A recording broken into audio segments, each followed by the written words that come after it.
In development of the ribs, primary ossification center appear at weak height at an angle of the rib. Ossification proceeds anteriorly and posteriorly from the angle.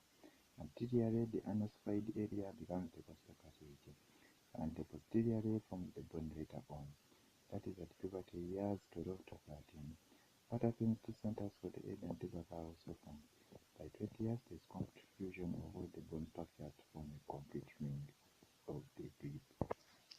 Basing on the real structure of a rib, there are two types of ribs. There's atypical ribs and typical ribs. Okay, a typical rib.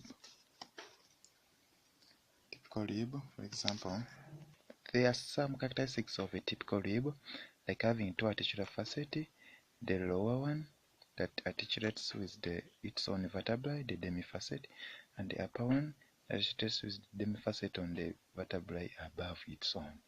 Then the interarticular ligament normally attaches to the rib, but normally two articular facets. The neck tends to be flat for a typical rib. Then they have a sharp crest forming the upper border. The neck inclines backwards. They have a tubercle. And that tubercle, as I was saying, they have a tubercle. That tubercle has two facets, the medial one and the lateral one. The medial one is smooth and attaches to transverse process of the vertebrae.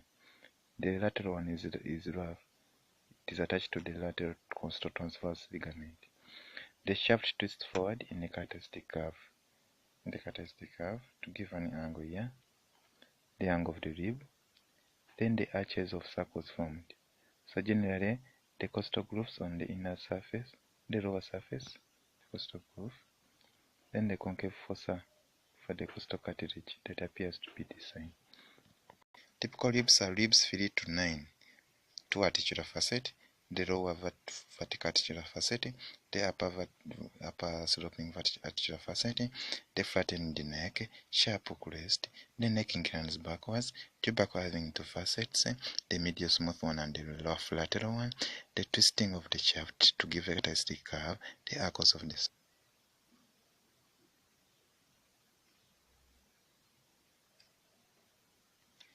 Atypical ribs are ribs first, second, then you jump to 10, 11, 12. They have characteristics that are different from rib to rib. If you take rib 1, this is rib 1, has a superior surface and the lower surface that are both flat. The superior surface makes the root of the neck. The superior surface, this is rib 1, the superior surface makes the root of the neck, but makes the roof of the thoracic cavity. It has a head, which is having just one articular facet for attaching on T1 vertebrae. Then it has relations anteriorly and posteriorly. Anterior relations and then posterior relations. There are some good relations on this thing as you're moving from anterior to posterior. Rib 1 will tend to have a groove for subclavian vein. Then you go to the scalene tubercle for scalene anterior muscle. As we are going, you'll find the groove for subclavian artery. Subclavian artery together with the brachial plexus. T1 passes here, but C8 passed here. So T1 tends to pass this side, and this one passes the other side. Then, as you're going, you find the condylar area for scalenus medius muscle.